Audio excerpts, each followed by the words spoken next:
Olá, seja bem-vindo a mais uma aula do curso de Java da Universidade XTI.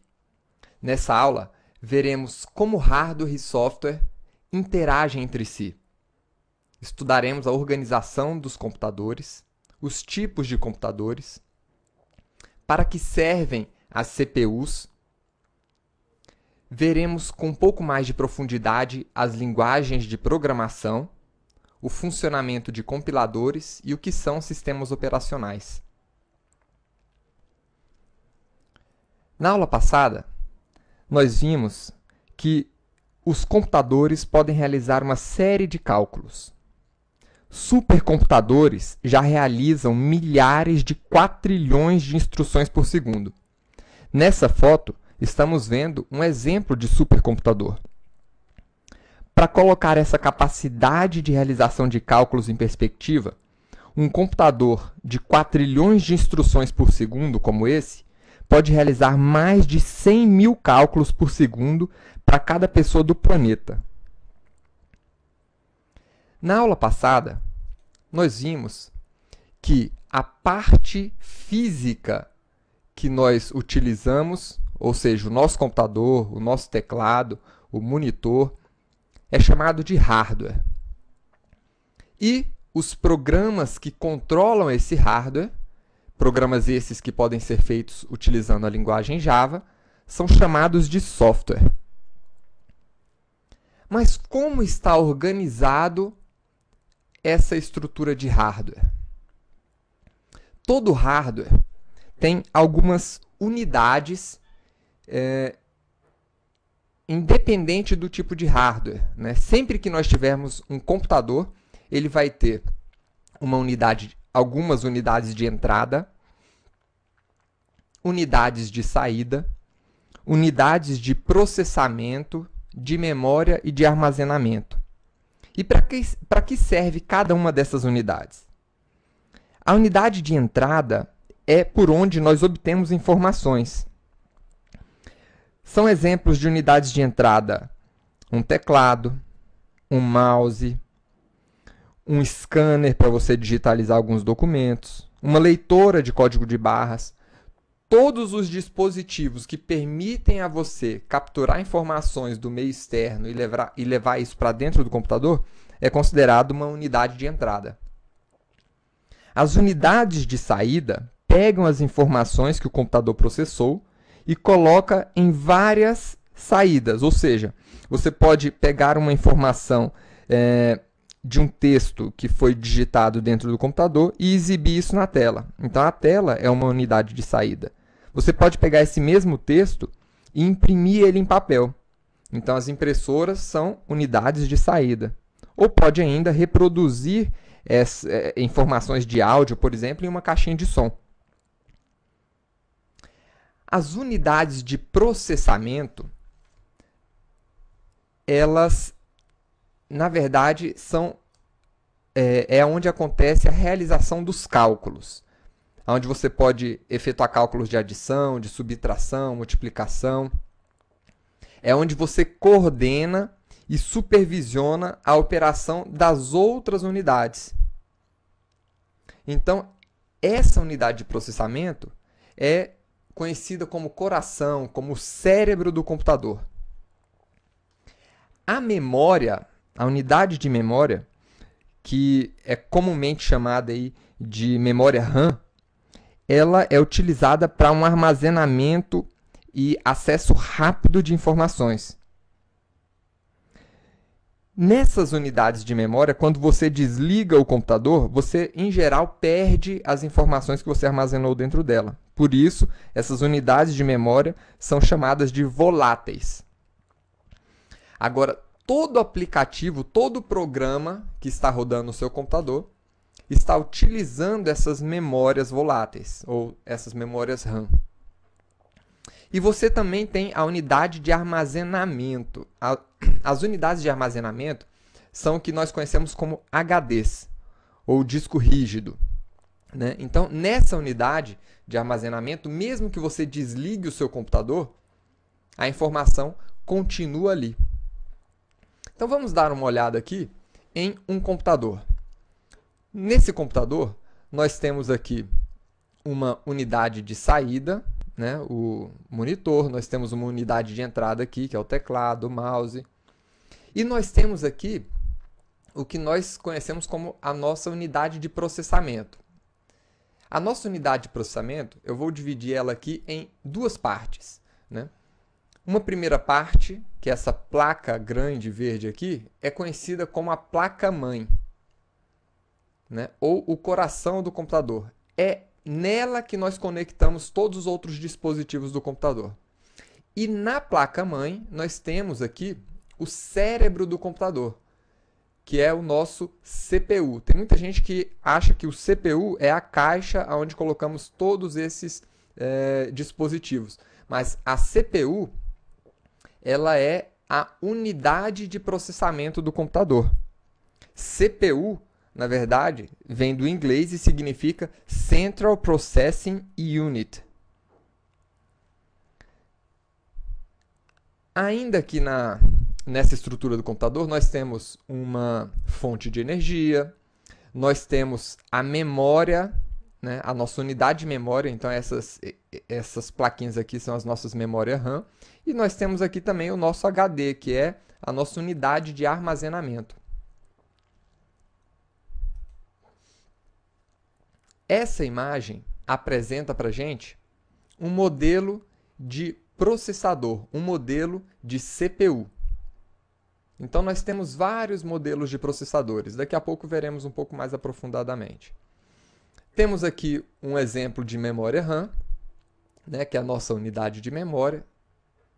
Lembrando que nós sempre vamos utilizar a memória para executar programas. Nós temos aqui um exemplo de placa-mãe.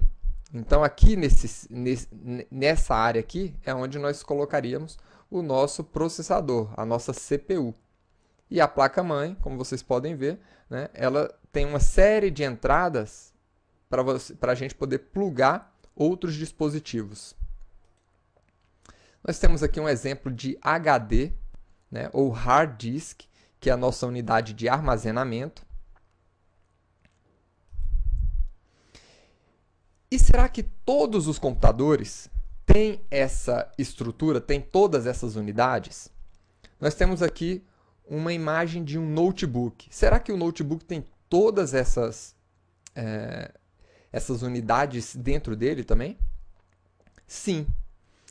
Se nós abrirmos esse notebook, nós veremos que, além das unidades de saída, aqui como o display, o teclado, que são unidades mais fáceis de serem identificadas, nós temos também aqui, ó, a nossa placa-mãe, né? Nós temos o nosso processador aqui, nós temos algumas memórias, né? Então, esse computador também dispõe de todas aquelas unidades de entrada, de saída, de processamento, de memória e de armazenamento.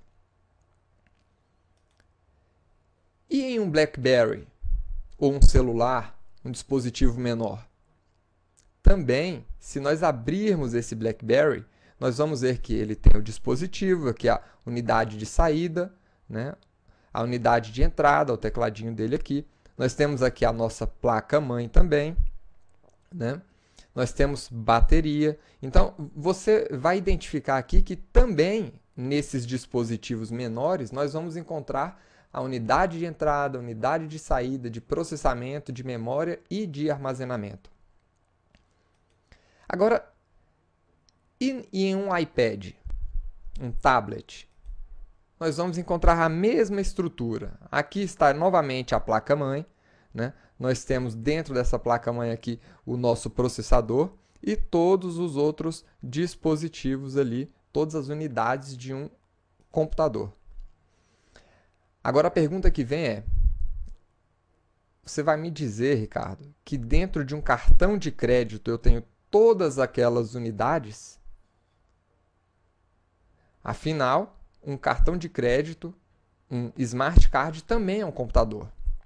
E sim, dentro desse chip aqui, nós temos todas aquelas unidades que encontramos em um computador maior. Se nós abrirmos esse chip, logo abaixo dele, vocês vão encontrar uma estrutura parecida com essa. Nessa parte aqui, central é onde vocês vão encontrar o chip, o processador, a placa-mãe desse microcomputador. E dentro desse chip, vocês vão encontrar também unidades de entrada, unidade de saída. Nesse caso aqui, vale a pena até a gente explicar um pouco mais. Esses smart cards, eles têm cerca de 8 KB de memória RAM. Eles têm mais 256 KB de memória programável, que seria aquela espécie de HD, só que funcionando com uma outra estrutura, claro. Né? É uma memória que a gente chama de ROM. E ele ainda tem um microprocessador de 16 bits.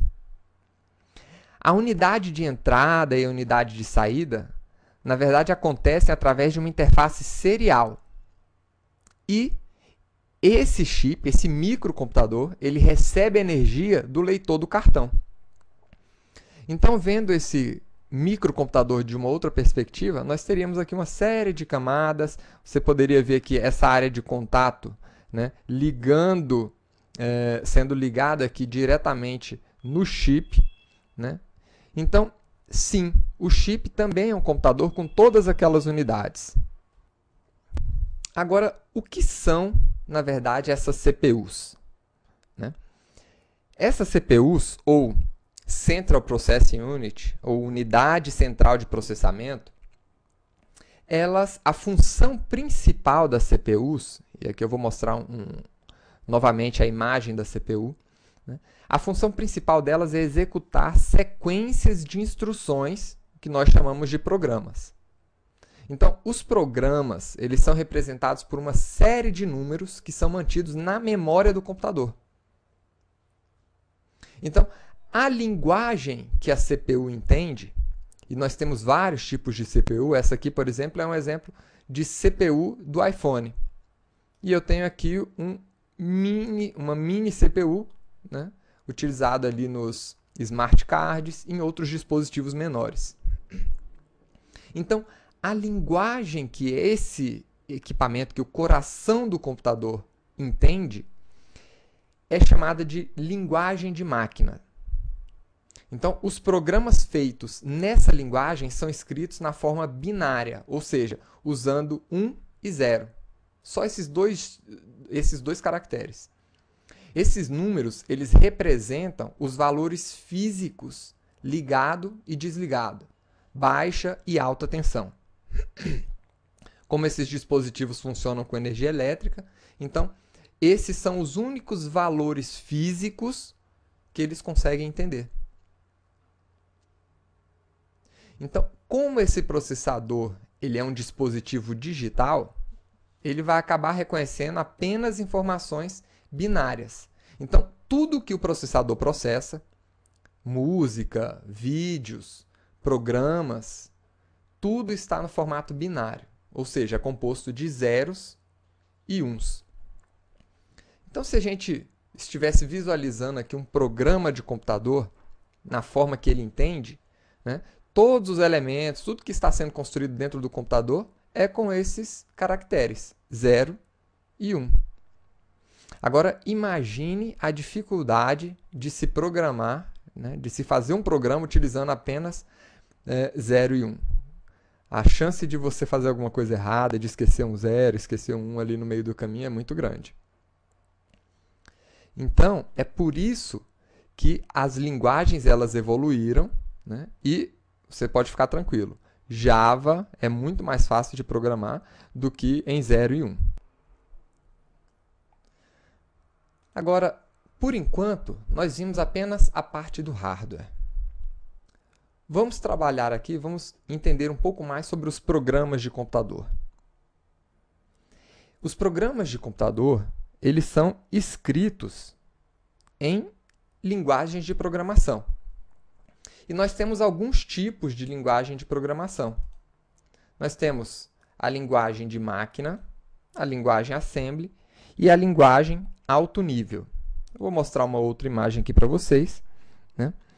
Então, o que acontece? Qualquer computador ele pode entender diretamente somente a sua própria linguagem de máquina. Essa é a linguagem natural do computador.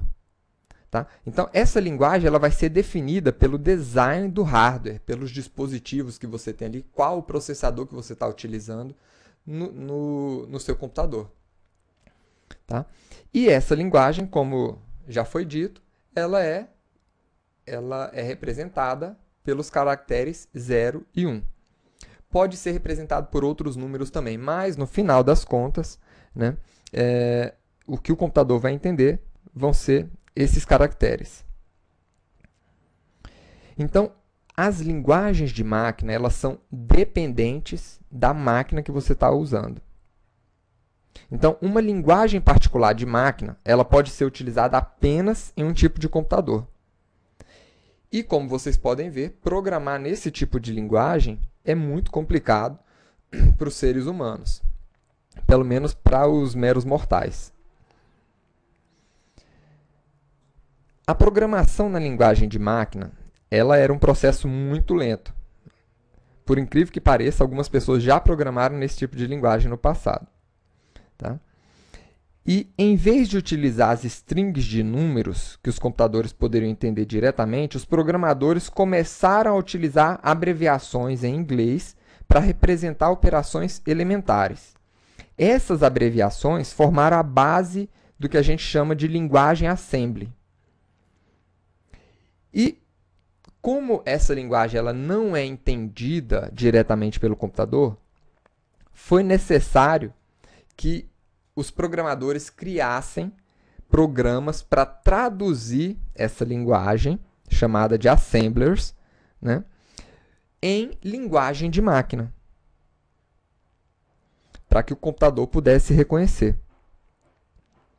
Então, embora esse código ele seja muito mais claro para os seres humanos, né, load 1, add 2, add 3, ou seja, carregar o número 1, adicionar 2, adicionar 3, né? Passou a ser necessário essa tradução de linguagem. E para acelerar o processo de desenvolvimento, processo de programação, foram desenvolvidas outras linguagens chamadas linguagens de alto nível, em que as instruções elas poderiam ser escritas para realizar tarefas simples, né, na forma que a gente entende, ou seja, 1 mais 2 mais 3.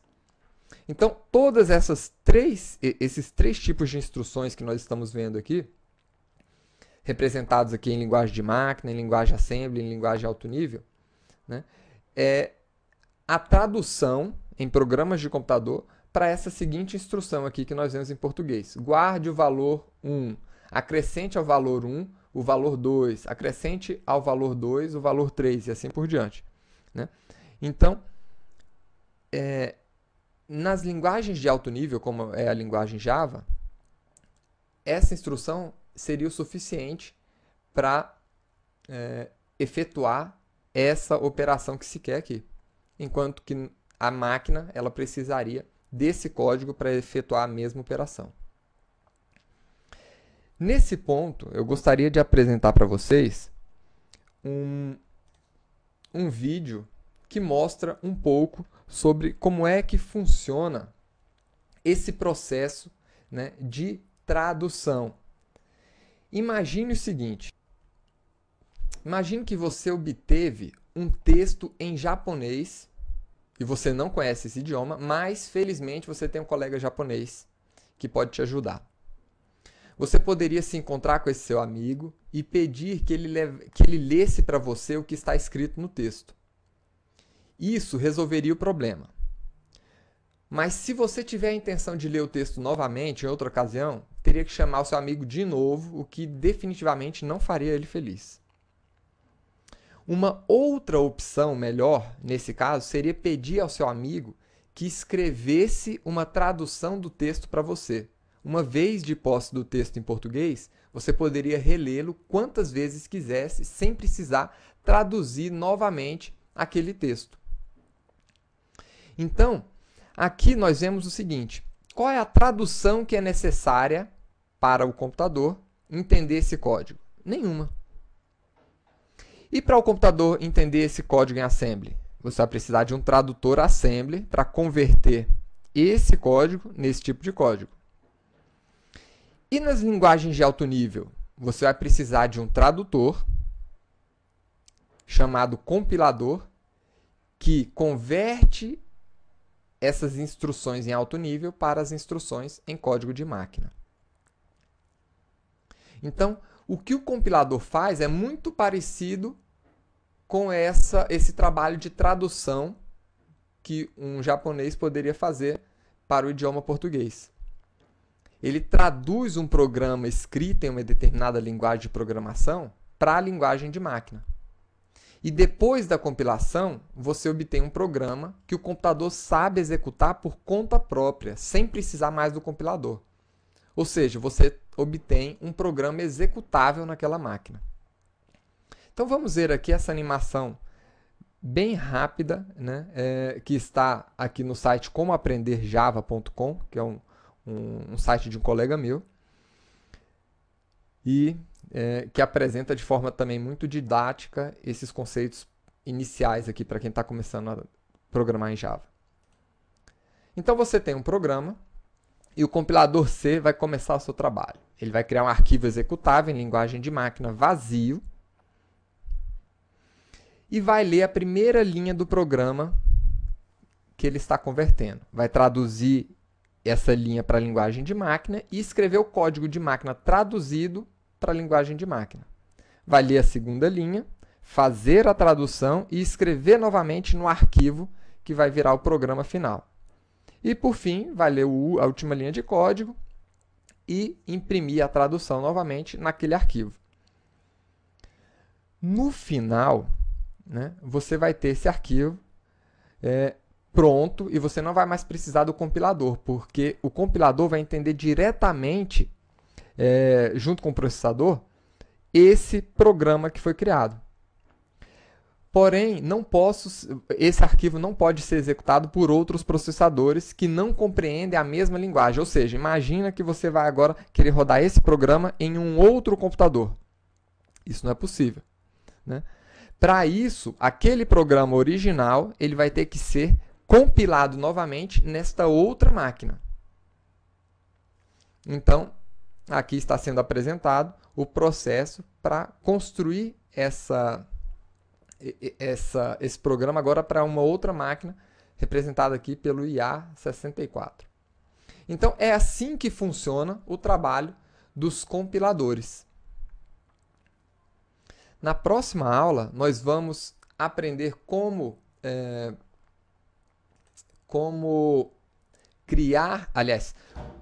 instalar o compilador Java e como rodar e como instalar também o aplicativo usado para rodar os programas em Java na sua máquina.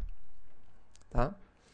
Agora que nós vimos já como funciona o hardware e um programa de computador, vocês podem ver aqui que existe uma outra unidade importante, que é o sistema operacional, né? Então, tudo isso aqui envolve o seu computador. O usuário ele acessa um programa de computador que, através do sistema operacional, faz algumas chamadas aos recursos de hardware do seu computador. Então, o que é esse sistema operacional? Vamos dar uma olhada aqui. Nós já vimos que o seu processador ele executa programas.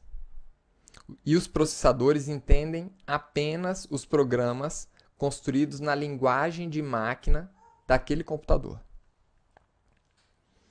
Agora, um ponto interessante é que para programas bem simples, ou computadores bem simples, na verdade, o processador é suficiente para a execução de um programa.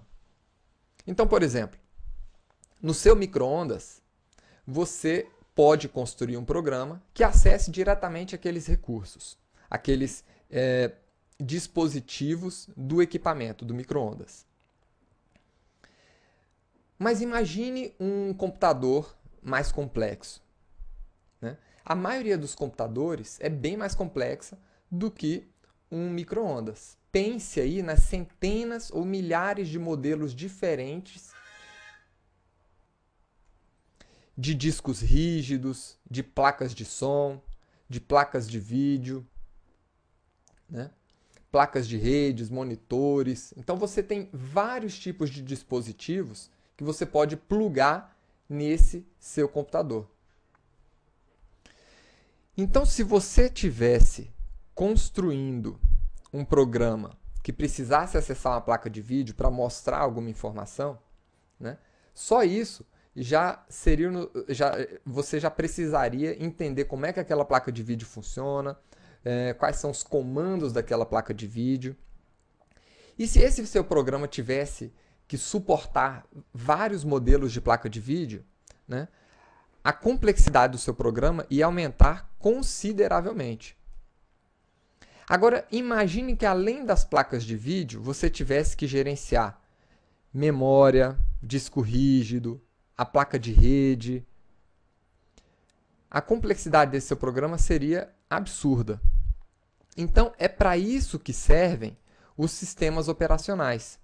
Então, o sistema operacional é, na verdade, uma camada utilizada pelos seus programas, né, para acessar todos aqueles dispositivos que estão no seu computador, sem que você tenha, né, que conhecer as regras, conhecer as funções de cada um.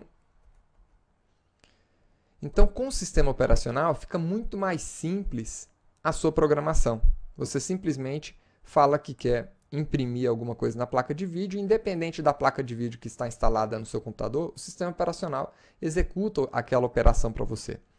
O sistema operacional também é um programa de computador, né? E ele é a base para outros programas. Na verdade, sem o sistema operacional, o seu programa só funcionaria se você reiniciasse o computador, se ele fosse autobootável. Não vou entrar aqui muito nessa questão, mas existem vários sistemas operacionais aí no mercado. Você provavelmente está utilizando um desses sistemas operacionais. Existe aqui o sistema operacional Windows, os sistemas Linux, os sistemas Unix e os sistemas da Apple. Esses são os principais.